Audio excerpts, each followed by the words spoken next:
Riviera Radio, the long-standing English-language radio station based in Monaco and serving the French Riviera, was acquired a few months ago by London-based Capital, or rather by Global. The group has revamped the studios and the station's image and launched a major traditional promotional campaign. However, they also added a completely false historical claim to the station's website, that the station was an initiative of Grace Kelly. We therefore asked Grant Benson and Kevin Turner, former Radio Caroline DJs and the station's co-founders, to tell us the real story. It is a tale that will undoubtedly appeal to those nostalgic for the heroic era of pirate radio. The disputed statement here is the statement in question, found at this link.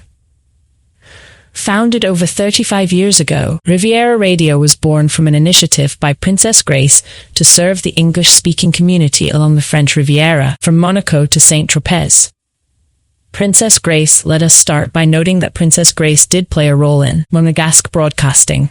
She personally switched on the first VHF TV transmitter for Tele Monte Carlo in the 1950s. However, there is no evidence that she played any part in the story of Riviera Radio. Grant and Kevin, 2026 Sovereign here then, is the full story of Riviera Radio, as told by Grant and Kevin.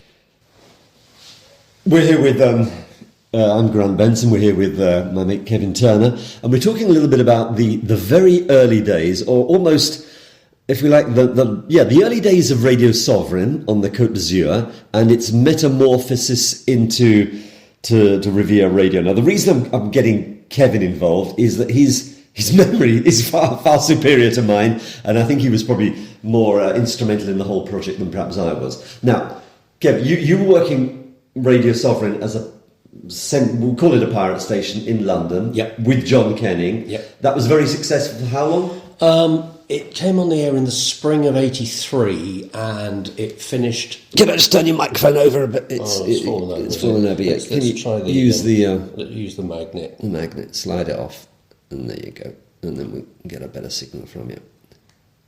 Yeah, okay. Pick it up again. So it was on the air for what, a couple of years? Less than a year, actually. Right. Spring '83, it ended on the 2nd of January 1984. I actually did the last programme. And John had already heard about English radio on the Côte d'Azur, broadcasting from Italy. And so he made an exploratory trip down. Was that the one with me? When I came down? All right, yeah. Which I think was before Sovereign Twickenham had closed. Yeah, you're right, because I remember that we came down, when we were talking about this the other day, we came down in his Mini, had a great week.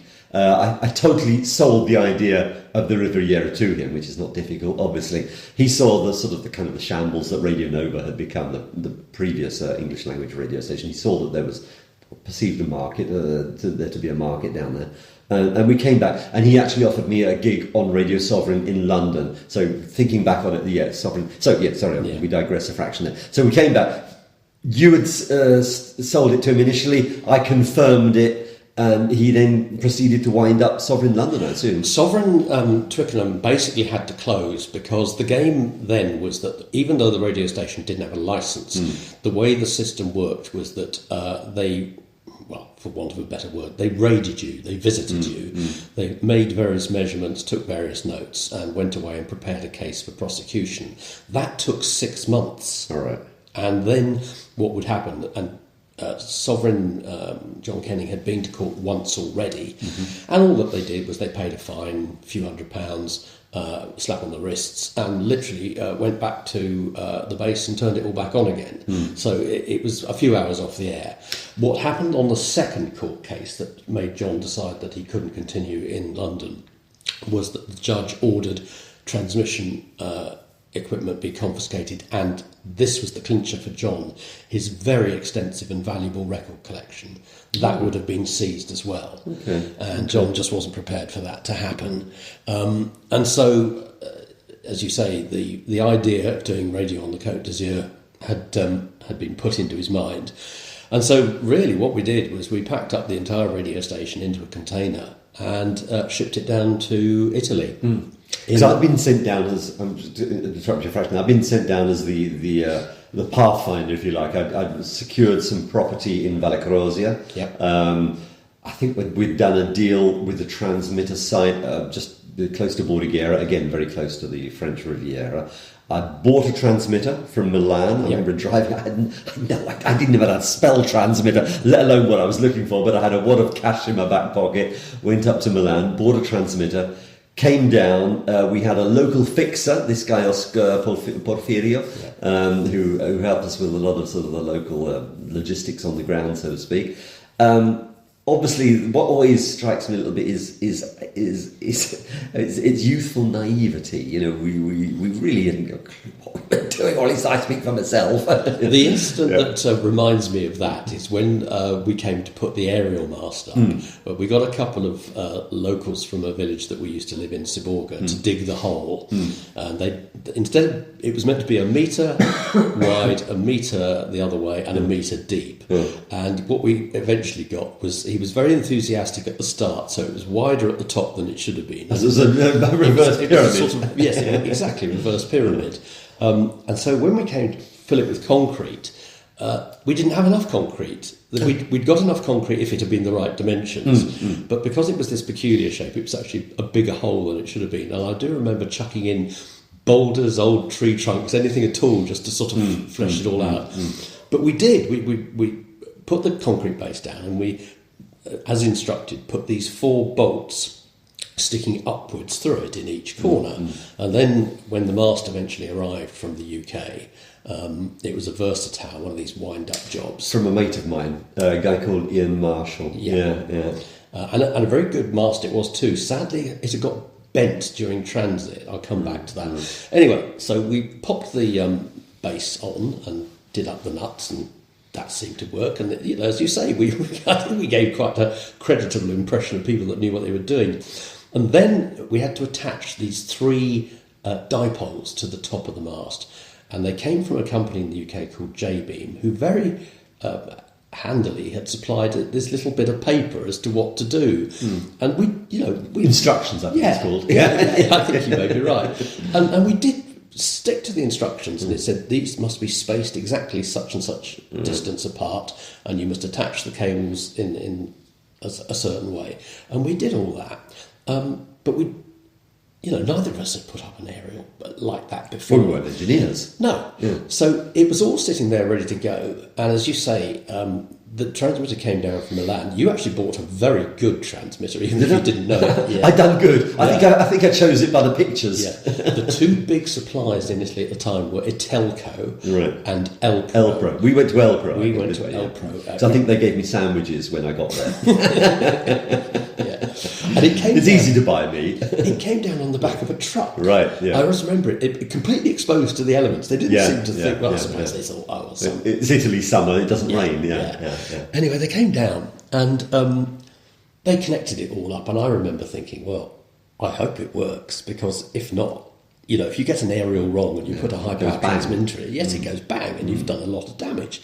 And the man from Elpro seemed relatively happy with what we'd done, connected it all up through the switch. The meter went way over 2 kilowatts. And he looked at the what's called the reflective power coming back down. And he said, oh, yes, this is very good aerial. Yes, I'm quite happy with this. And off he went. And even though the site, Bordighera Alta, wasn't as high as Siborga, where Radio Nova broadcast from, it was probably less than a couple of 100 metres above sea level. Siborga's about 500. Because it was on a little cap, a peninsula sticking out, it did very well. It got into pretty much everywhere. So we were 104.1? Yeah, 104.1. Which was debatable whether it was in or out of the permitted band at the time, wasn't it? Because I think, wasn't it supposed to finish at 104? It was supposed to, but there were some Italian stations sort of nudging up to 104.5-ish, something like that. And I do remember with the frequency, we had to go and do a little bit of negotiation with Radio San Remo, who, when we looked it all up, in Italy at the time, you registered your frequency as opposed to being given a license for it. And when we did the research, we discovered that even though in Bordighera and along the Côte d'Azur, 104.1 seemed clear, Radio San Remo had registered the frequency for somewhere the other side of San Remo. And so I remember we went over and had a quick chat with them, and they were very reasonable people. I remember we sat down, and there was a guy called Cremieux, who was the owner of Radio San Remo, or was he 103, 103. But anyway, And we said, this is what we're going to do. We don't think we're going to cause you any interference because our beam is literally the opposite direction. And Bordighera itself was hidden from his transmission area by another cap.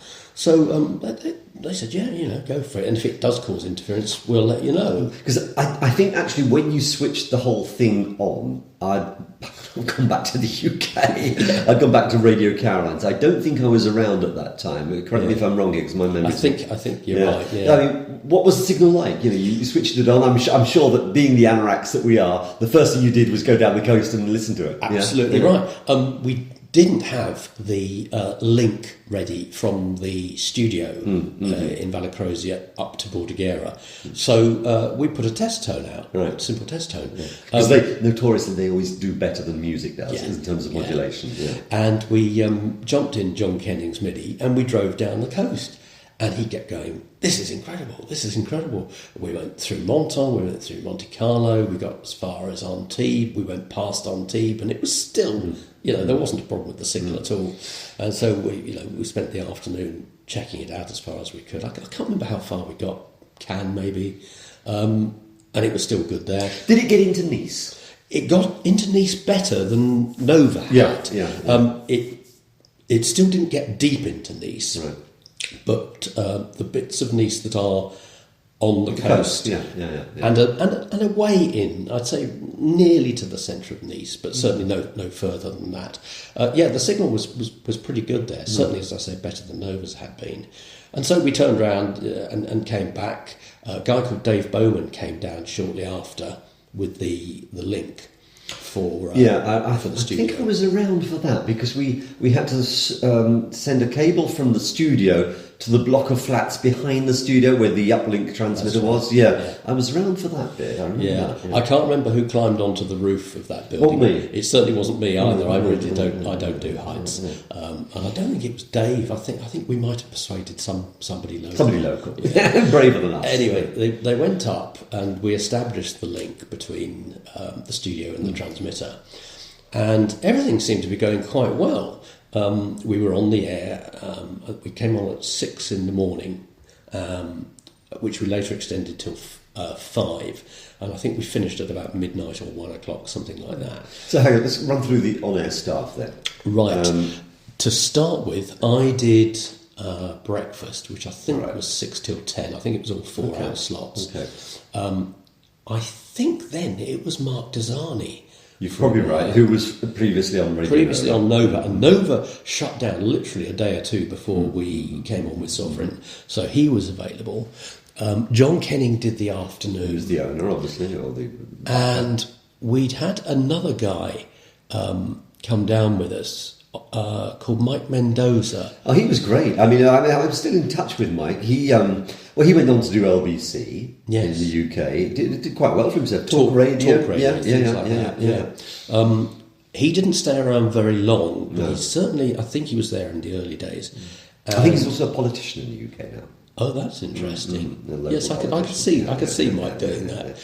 And then I think the Late Show was, I think that was Stuart Clark. That would come over from Ireland. Who's now quite a big journo in Irish press, Irish music hot press. I think is what he works for. So we had about 20 hours or so of broadcasting a day, and then there was a knock on the door about 3 weeks after we'd started, and it was a man from the state broadcaster, Rye, and he came in. He was very pleasant, but he said, "You're causing us problems up the valley." That was the link transmitter. Because it was a band 3 transmitter.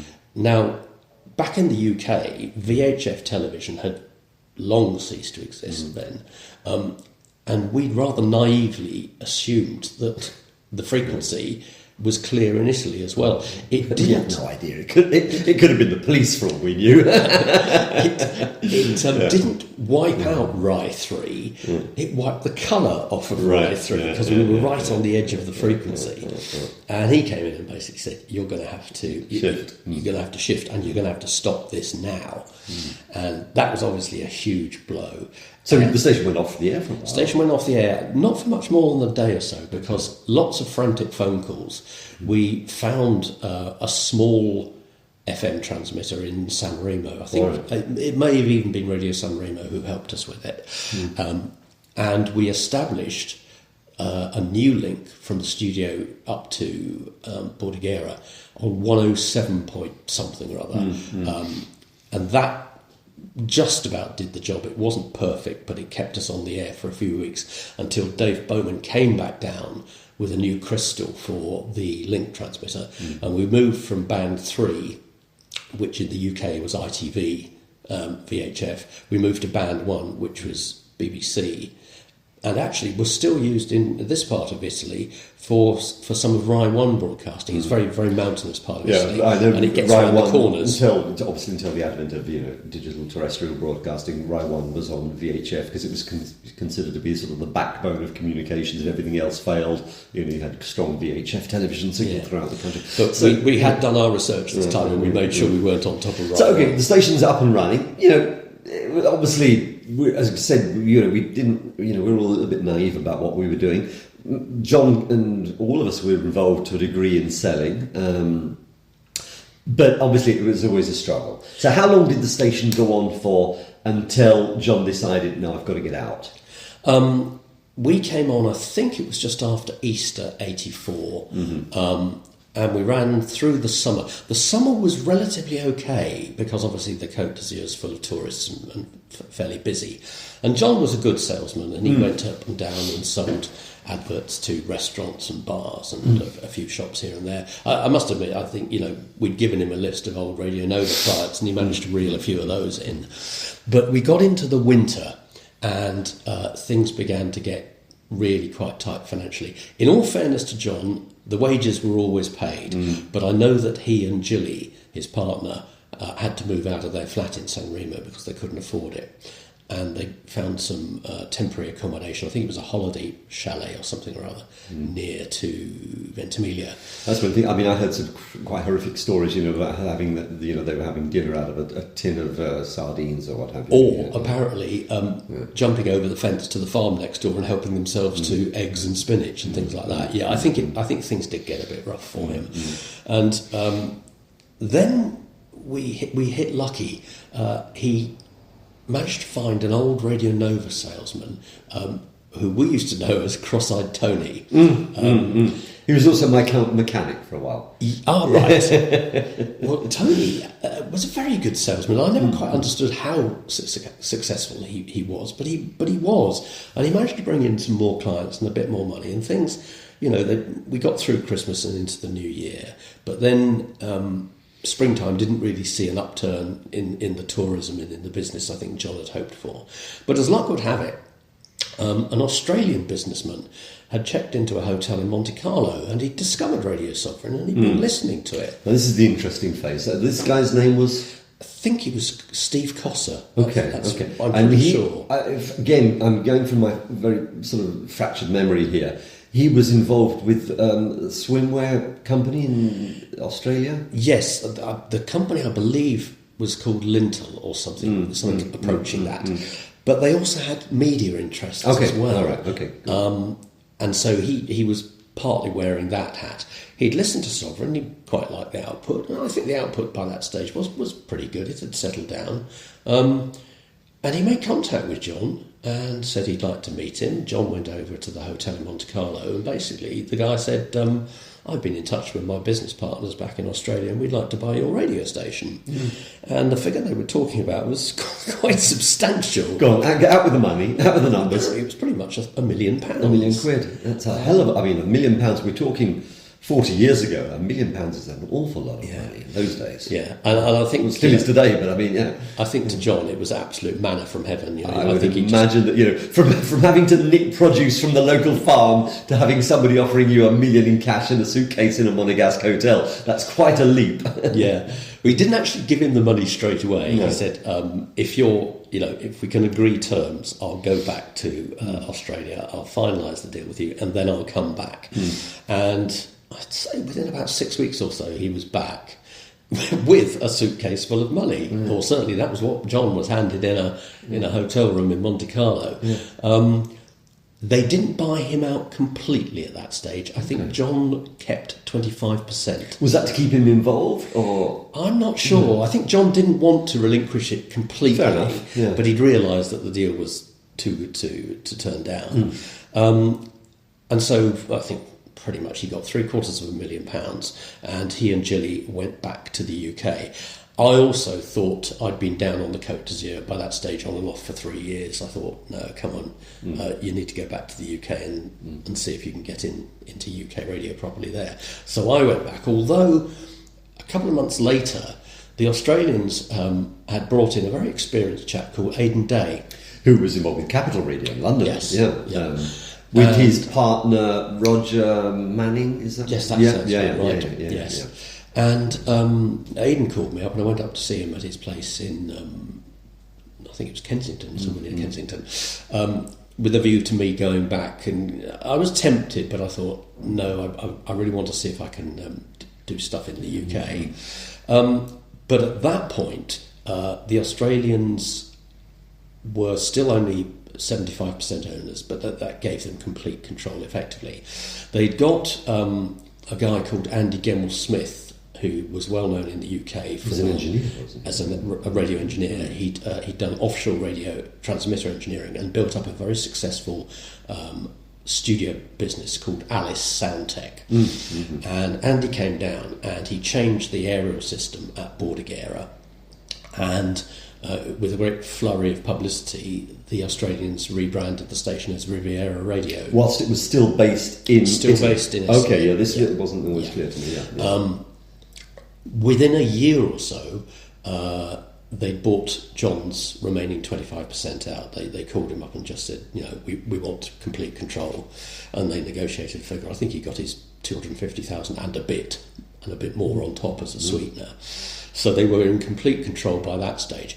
And I believe then the negotiations with Monaco started to actually move the station over there.